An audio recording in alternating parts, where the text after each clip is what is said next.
Quero que você pegue a palavra de Deus, o Evangelho, e abra no Evangelho de João, capítulo 19. Nós vamos ler apenas o versículo 28. Acharam?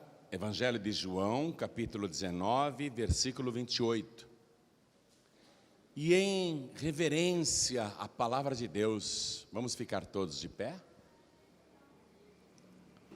Jesus está pendurado na cruz, esse é o cenário. Já é quase 3 horas da tarde. Ele está vazando sangue na cruz desde as 9 horas da manhã. Muita gente foi lá no Monte Calvário, zombar, escarnecer. Tu não és o Cristo? Desce da cruz e acreditaremos em ti. Ah, salvou tanta gente e não consegue se salvar. Cuspiam, zombavam, escarneciam. Muita gente dizia, vamos lá ver Jesus, ele foi crucificado. Iam lá no Monte Calvário para olhar aquele homem totalmente desfigurado. Deus fez com que do meio-dia às 3 da tarde o sol desaparecesse, porque ninguém aguenta aquele sol da Palestina. E o corpo de Jesus estava todo retalhado pelos açoites, um sol forte queimaria muito, muito, muito por dentro. Então ele teve esse alívio, do meio-dia às 3 da tarde, trevas. Mas quando estava já quase chegando esta hora bíblica, às 3 da tarde, Jesus abre a boca e ele diz assim, tenho sede. Estou no versículo 28.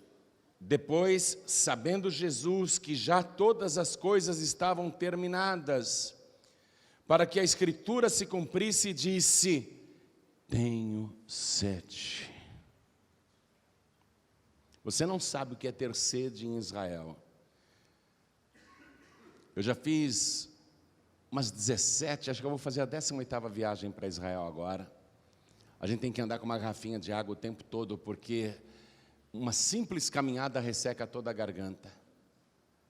A língua gruda o tempo todo no céu da boca. Você tem que se hidratar, porque o sol ali é violento. Se você não se hidratar, beber água o tempo todo, você pode até entrar em colapso, em desmaio. E Jesus não bebeu água nenhuma. Ele foi preso depois da Santa Ceia que fez com os discípulos, lá no Getsêmani. Ele foi preso e ele não bebeu água.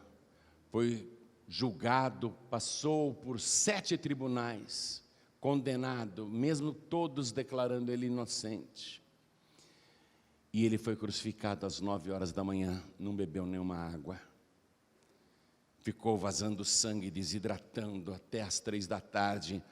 A língua dele estava inchada de tantos socos. Ele falava com dificuldade, respirava com dificuldade.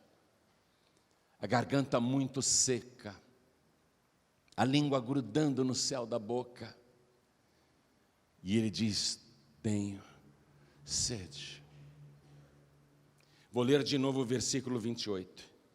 Depois, sabendo Jesus que já todas as coisas estavam terminadas, muitas coisas aconteceram ali, das 9 da manhã até as 3 da tarde.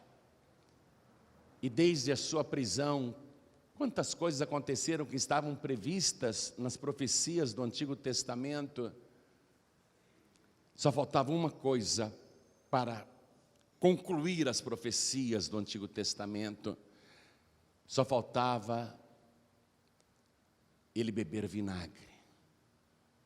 O Salmo 69, versículo 20 diz, na minha sede me deram vinagre a beber.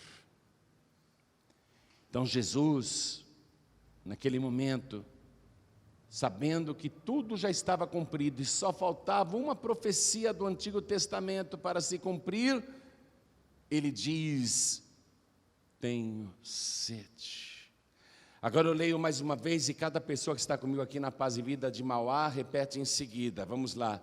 Depois, bem alto, depois, sabendo Jesus que já todas as coisas estavam terminadas, para que a Escritura se cumprisse, disse: tenho sede. Amém?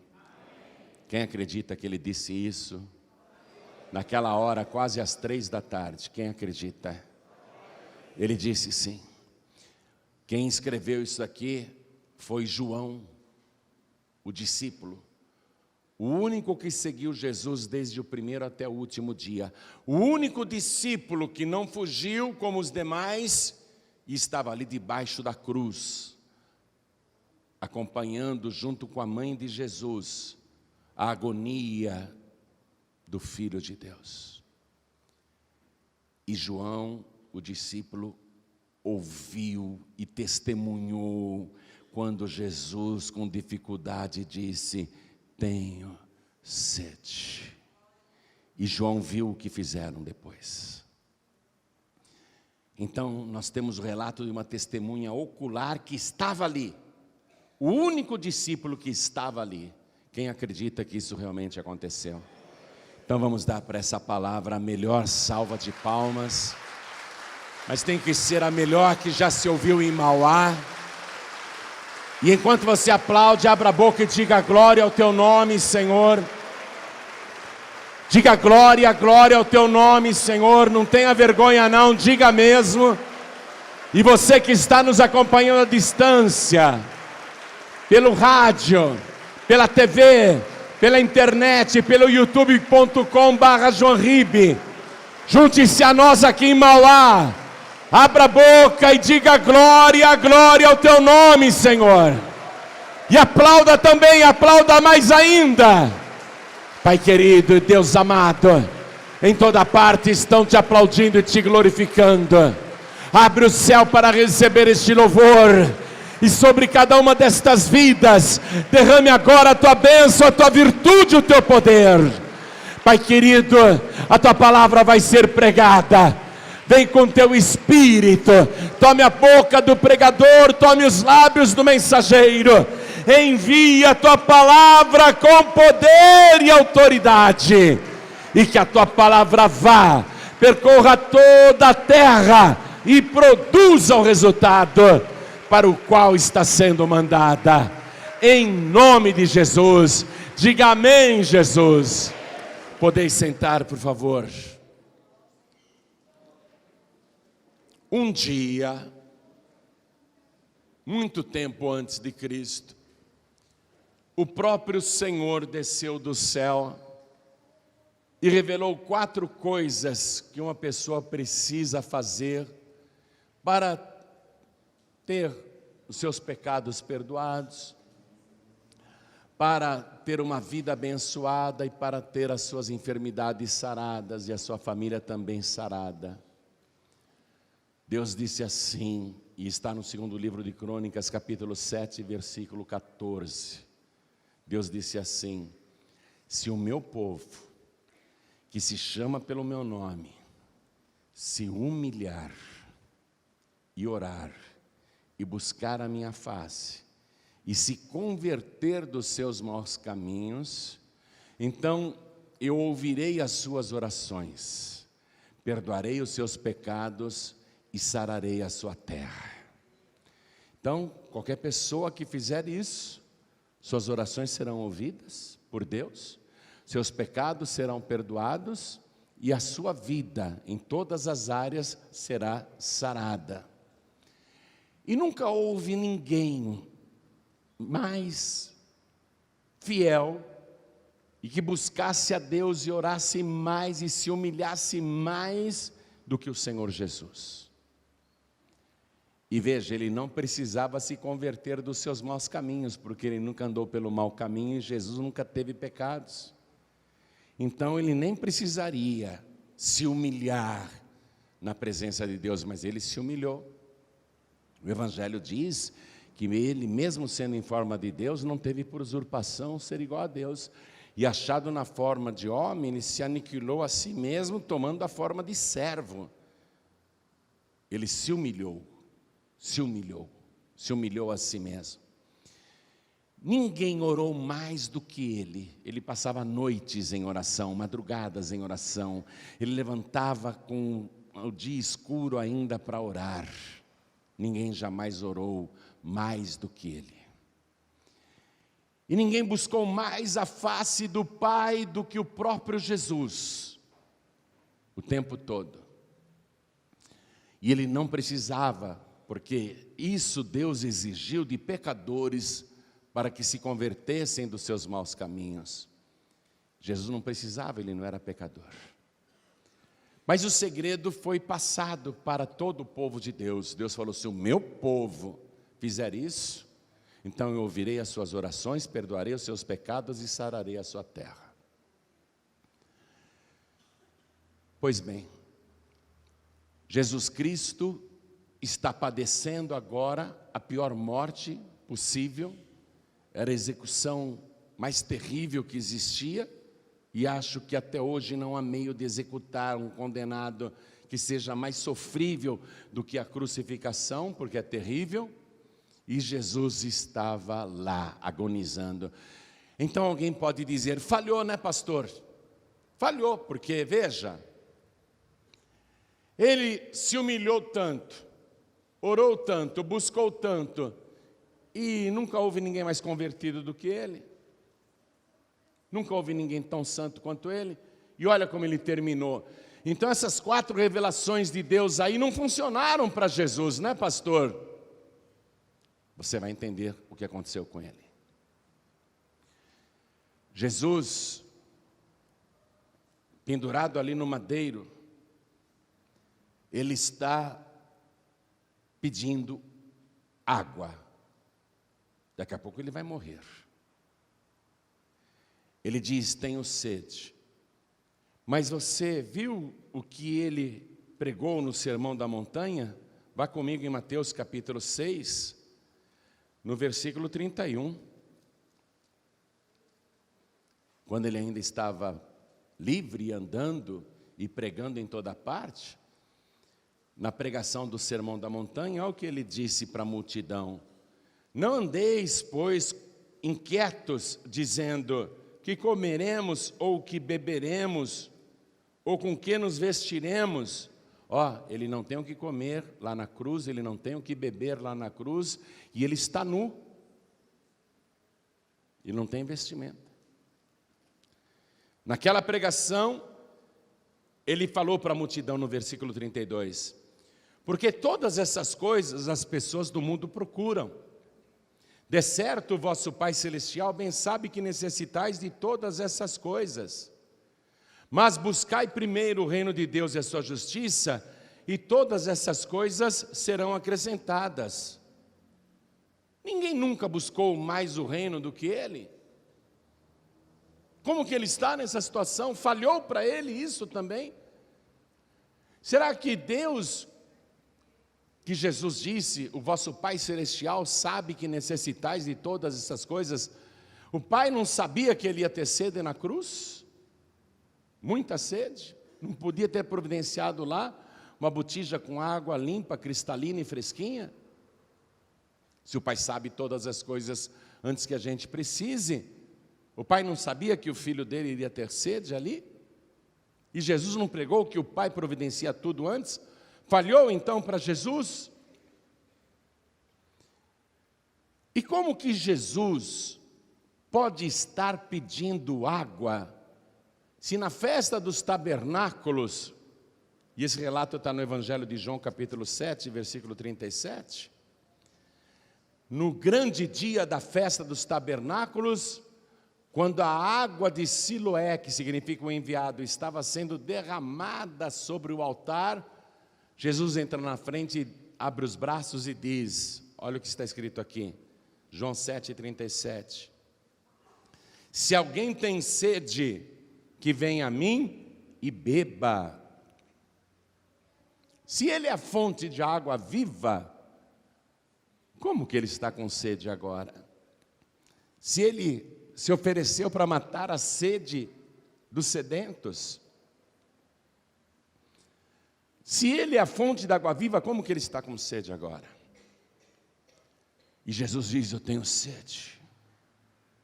A fonte está com sede. A fonte está sem água. A fonte secou. Tenho sede. Alguém poderia naquela hora correr, hein? E levar água para Jesus, coitado. Não é? Alguém poderia fazer isso. E seria uma grande honra, um grande privilégio, se alguém tivesse feito isso. Vá comigo aqui no Evangelho de Mateus, capítulo 10, no versículo 42. Olha o que ele disse: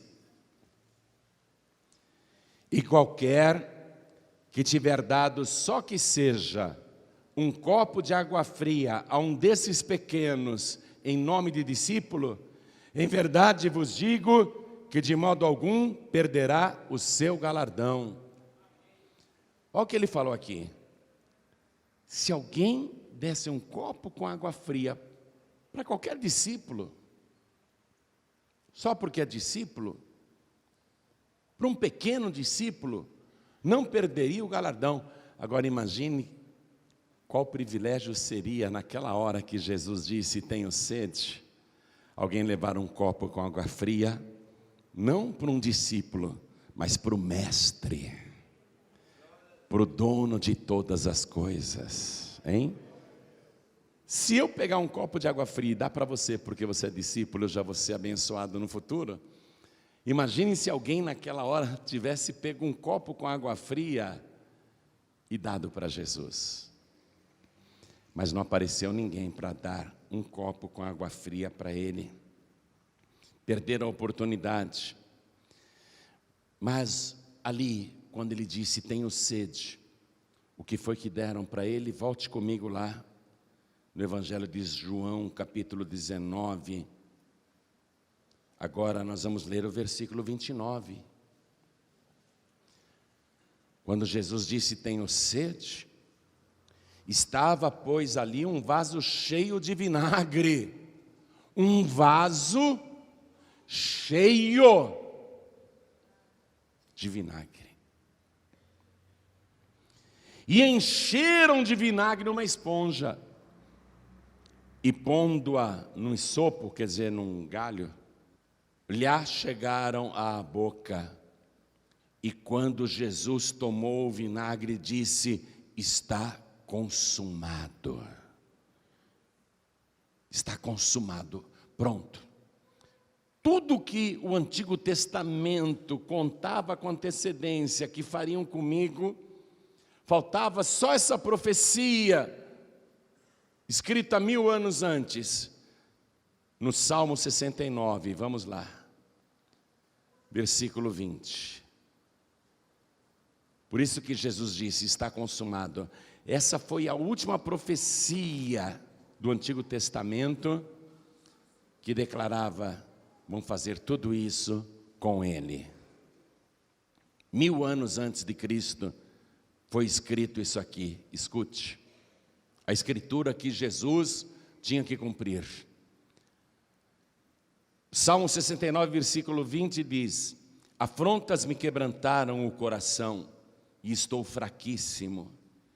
Esperei por alguém que tivesse compaixão, mas não houve nenhum. O Senhor já sabia com 1000 anos de antecedência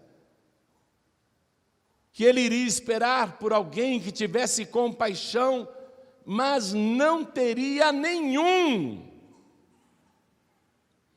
E por consoladores, mas não os achei.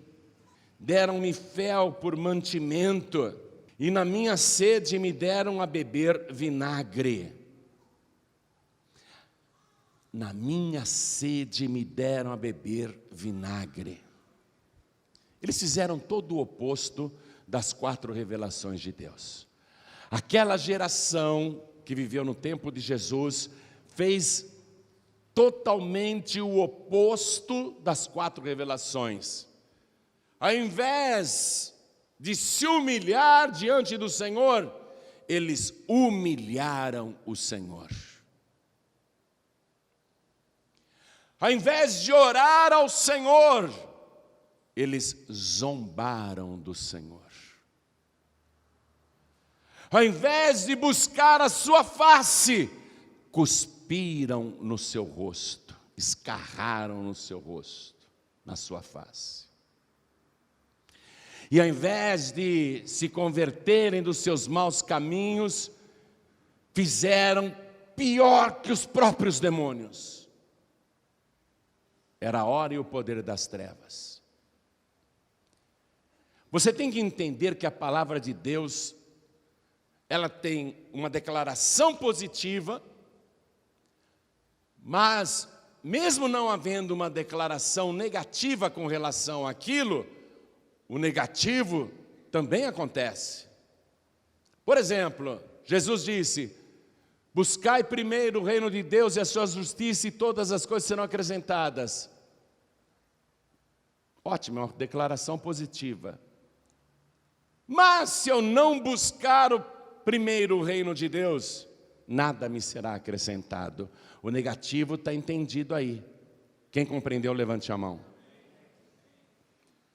Então, a declaração, a revelação positiva de Deus: se o meu povo que se chama pelo meu nome se humilhar e orar e buscar a minha face e se converter dos seus maus caminhos, então eu ouvirei as suas orações, perdoarei os seus pecados e sararei a sua terra.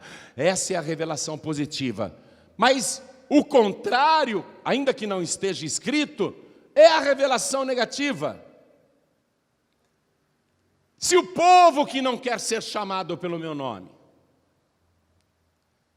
não se humilhar, não orar, não buscar a minha face, não se converter dos seus maus caminhos, eu não vou ouvir suas orações, eu não perdoarei os seus pecados e eu não sararei a sua terra. Quem está entendendo, levante a mão. E a declaração positiva, que se não for cumprida, tem embutida nela, subentendida nela, a declaração negativa. Amém? Então, como eles fizeram naquela geração de Jesus, tudo ao contrário das 4 revelações de Deus, então todo o mal teria que vir sobre eles. O próprio Salmo 69, versículo 20 e 21 que eu li para você, na sequência diz o que acontece quando você pratica justamente o negativo. Olha aqui: torne-se a sua mesa diante dele em laço, e para a sua inteira recompensa em ruína. Escureçam-se-lhes os olhos para que não vejam, e faze com que os seus lombos tremam constantemente. Derrama sobre eles a tua indignação e prenda-os o ardor da tua ira. Fique desolado o seu palácio e não haja quem habite nas suas tendas, pois perseguem a quem afligiste e conversam sobre a dor daqueles a quem feriste. Acrescenta iniquidade à iniquidade deles e não entrem na tua justiça. Sejam riscados do livro da vida, não sejam inscritos com os justos. Por isso que Jerusalém vai ser cercada no ano 70 da era cristã. Por isso que a cidade sitiada viverá uma terrível matança e destruição, muitas pestes e doenças, muito sofrimento, desolação, palácios destruídos, o templo destruído, tudo profetizado aqui vai se cumprir. E o próprio Senhor Jesus sabia disso, tanto que ele chora. Antes da cruz, sabendo de tudo que iria acontecer com o povo, por não ter recebido as 4 revelações de Deus, por não ter se humilhado, orado, buscado e se convertido, Jesus sabia tudo o que iria acontecer com eles, e Jesus chora. Vamos comigo no Evangelho de Lucas, capítulo 19, versículo 41. Lucas 19, versículo 41. E quando Jesus ia chegando em Jerusalém, vendo a cidade, chorou sobre ela. Naquela semana que ele ia ser preso, naquela semana que ele ia ser julgado e condenado falsamente, mesmo todos os tribunais declarando ele inocente. Jesus já sabia tudo o que iriam fazer com ele. Naquela semana, antes da cruz, ele chorou aqui. E quando ia chegando, vendo a cidade, chorou sobre ela. Ele chorou. Ele começou a olhar aquele povo em alta atividade, em grandes festividades, em grande alegria, em grandes negócios, em grandes atividades. Jesus ficou olhando e sabia que tudo aquilo iria acabar. E Jesus começa a chorar. Aquele povo está tão perto da destruição e não sabe. E ele chora. Versículo 42, ele chora dizendo: ah, se tu conhecesses também ao menos neste teu dia o que a tua paz pertence, mas agora isso está encoberto aos teus olhos. Porque dias virão sobre ti, em que os teus inimigos te cercarão de trincheiras, e te sitiarão, e te estreitarão de todas as bandas, e te derribarão a ti e a teus filhos que dentro de ti estiverem, e não deixarão em ti pedra sobre pedra, pois que não conheceste o tempo da tua visitação. Hoje Deus está te visitando, amém? Você tem que reconhecer o tempo da tua visitação. E você tem que aproveitar a oportunidade que o próprio Deus te dá e se humilhar na presença do Senhor, do teu Deus, e orar e buscar a sua face, não só hoje não, porque eu vim aqui em Mauá, mas buscar a face do Senhor para valer, e se converter dos seus maus caminhos. Tem que haver uma conversão verdadeira dos maus caminhos. Na verdade, eu vou te dizer isso, eu e você temos de nos converter diariamente, toda manhã, porque a oportunidade de fazer coisas erradas surgirão aos montes durante o dia todo. Tentações serão colocadas o dia todo na tua frente. E o que te impede de pecar? O que te impede de fazer uma coisa errada? Pela sociedade, nada. A sociedade não te impede de nada. Quer adulterar, adultera. Quer ir para o jogo, para o vício, para a bebida, para a farra, para a orgia. A sociedade não te impede de nada, não. O que é que te impede de cair no laço do inimigo? Se você se converteu de verdade. Se você diariamente se converte dos seus maus caminhos, a chance de fazer um pecado está ali na tua frente. Pode ser até um pecado prazeroso, mas você diz: eu me converti, estou me convertendo. Hoje eu estou me convertendo de novo, eu não posso fazer isso. Aí Deus diz: então, olha o que Ele diz: então eu ouvirei as suas orações, eu perdoarei os seus pecados e sararei a tua vida. Jesus está padecendo tudo aquilo, numa morte em nosso favor. Aquela cruz pertencia primeiramente a Barrabás, e sendo Barrabás o maior culpado, ele representava todos os piores pecadores do mundo e também os pequenos pecadores. Mas Jesus não fez distinção entre grandes pecadores e pequenos pecadores. Ele morreu por todos os pecadores. Ele tomou o lugar, Ele padeceu. E quando você se converte ao Senhor teu Deus, e quando você busca a face do Senhor, então Ele ouve a sua oração e perdoa os seus pecados. E todos os benefícios do seu sacrifício, você terá direito de usufruir. Direito de viver uma vida abundante. Porque foi isso que Ele disse: eu vim para que todos vocês, sem exceção, tenham vida e vida de verdade.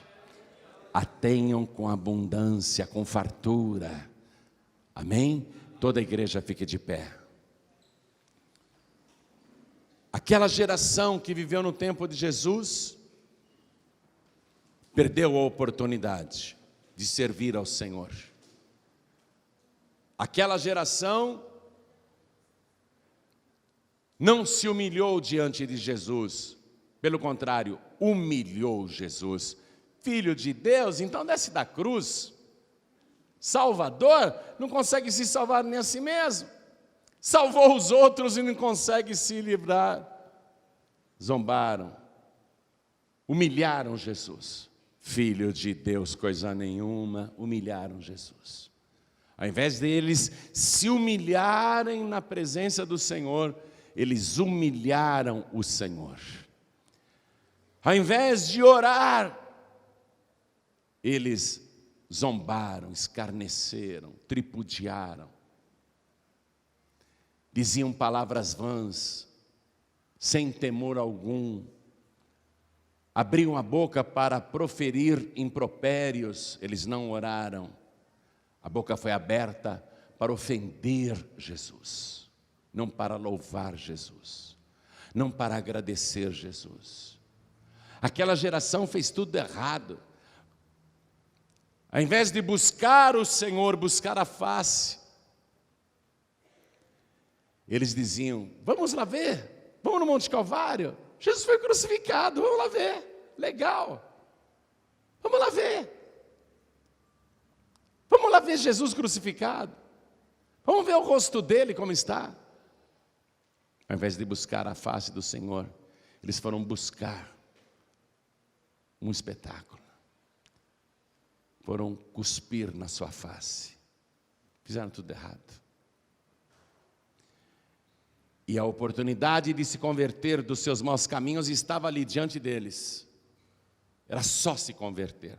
Até Judas Iscariotes, se não tivesse se enforcado, se ele aparecesse ali e ele se humilhasse diante do Senhor e orasse, buscasse, se convertesse, ele teria a sua oração ouvida, os seus pecados perdoados e ele seria salvo. Até Judas Iscariotes. Porque o sacrifício de Jesus foi para todos os pecadores, sem exceção. É isso que eu acho maravilhoso no Evangelho. Eu não preciso conhecer o teu passado. Eu não preciso saber do que você já aprontou nessa vida. Eu só sei de uma coisa: que o sangue de Jesus te purifica de todo o pecado. Se você se humilhar diante dele, se você orar aqui na frente, se você buscar a face do Senhor, ele vai ouvir a sua oração. Ele vai perdoar os seus pecados. Ele vai apagar o seu passado. Você viu lá no Salmo 69? Ele profetizando a quem rejeita, ele disse: sejam riscados os seus nomes do livro da vida. Mas se hoje você vier aqui na frente, se humilhar, orar e buscar, e se converter dos seus maus caminhos, o teu nome será escrito no livro da vida. Pastor, mas eu fiz tanta coisa errada nesse meu passado. Não há pecado que esteja fora do sacrifício de Jesus. Só tem um pecado que ele tirou debaixo da cruz. Está nesse livro Paráclitos que você ganhou aí, que é a blasfêmia contra o Espírito Santo. Jesus disse: quem blasfemar contra o Espírito Santo não tem perdão nem nesta vida, nem na vida futura. É pecado sem resgate. Mas fora isso, qualquer pecado que o ser humano cometeu nesta vida, se ele se humilhar, se ele orar, se ele buscar a face do Senhor, e se ele se converter dos seus maus caminhos, Deus vai ouvir a sua oração e vai perdoar os seus pecados. Mas tem que se humilhar na presença dele. Não pode ficar indiferente, não. Tem que se render, se entregar. Então eu quero fazer esse convite. A fonte disse: tenho sede. Mas sabe qual é a sede de Jesus hoje em dia? É a sede de te salvar. É a sede de salvar. Jesus tem sede, sim. Sede de salvar você. Se você levantar a sua mão dizendo: eu quero entregar minha vida para Jesus, se você fizer isso, o teu nome vai ser escrito no livro da vida do Cordeiro. Todos os seus pecados serão perdoados. Então eu pergunto: quem aqui, ouvindo esta palavra, quer levantar a mão direita para receber Jesus como único, suficiente, exclusivo e eterno Salvador? Ergue tua mão direita assim bem alto. Quem quer se humilhar na presença do Senhor e pedir perdão, ergue a mão direita bem alto. O filho pródigo que quer voltar para Jesus e pedir perdão, levanta a mão direita bem alto. E todos que ergueram as mãos, venham aqui para frente, por favor. E eu vou te esperar de joelhos, porque eu também estou me humilhando na presença dele. Oh, glória! Vem, vem, vem, vem! Teu nome vai ser escrito no livro da vida do Cordeiro. A sua oração vai ser ouvida, os seus pecados serão perdoados. Hoje você vai voltar para casa sem nenhum pecado. Vamos aplaudir mais ao nome de Jesus. Pastor João Ribe,